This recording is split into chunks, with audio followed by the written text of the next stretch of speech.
Kalau politik sudah jadi lawakan, maka panggung demokrasi tinggal tunggu tawa terakhir. Inilah Indonesia, negeri yang penuh dengan kejutan dan kadang terlalu absurd untuk jadi kenyataan. Setelah 10 tahun memimpin negeri ini, Joko Widodo yang dulu dieluk-elukkan sebagai presiden rakyat, tukang kayu dari Solo yang membasmi mafia, menegakkan marwah rakyat kecil, kini katanya bersiap naik ke panggung baru menjadi ketua umum PSSI, menggantikan anaknya sendiri, Kaisang Pangarep. Serius? Atau ini bagian dari politik stand up comedy? Partai Solidaritas Indonesia, partai muda yang dulunya digadang-gadang sebagai gerakan anak muda progresif, kini lebih mirip klub keluarga.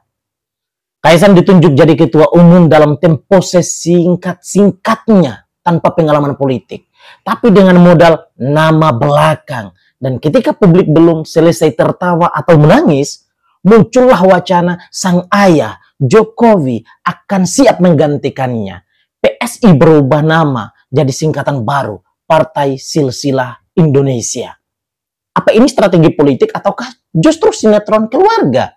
Bayangkan, mantan Presiden RI, pemimpin 270 juta rakyat, kini memimpin partai kecil dengan kursi 0 di DPR.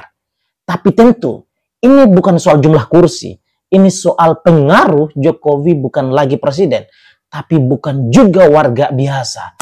Dia kini raja tanpa mahkota yang masih ingin bermain di gelanggang kekuasaan. Lewat PSI, ia bisa tetap mengatur bidak, mengarahkan arah, bahkan mengatur suara, tanpa terlihat terlalu frontal. Semua dibungkus dalam gaya haha hihi, gaya bapak merakyat yang senyum di depan tapi strategi di belakang. Ini bukan politik ala Soekarno, bukan politik gagasan, ini politik personal, politik keluarga, politik yang lebih cocok disebut politik branding dan gimmick, lengkap dengan TikTok, podcast, dan konten Instagram.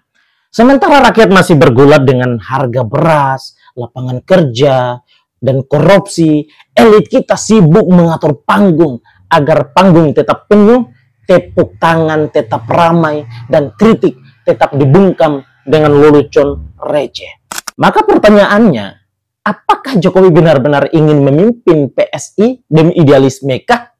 Atau ini hanya cara agar dinasti politik tetap hidup meski masa jabatan sudah habis?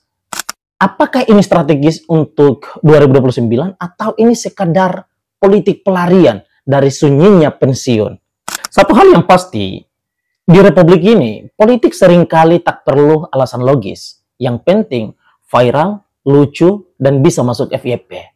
Karena di zaman sekarang, mungkin memang benar, politik tak lagi soal visi, tapi soal gimmick. Bukan soal kebijakan, tapi soal konten.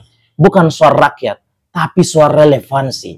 Dan Jokowi tampaknya masih ingin tetap relevan, walau harus menapaki jalan baru.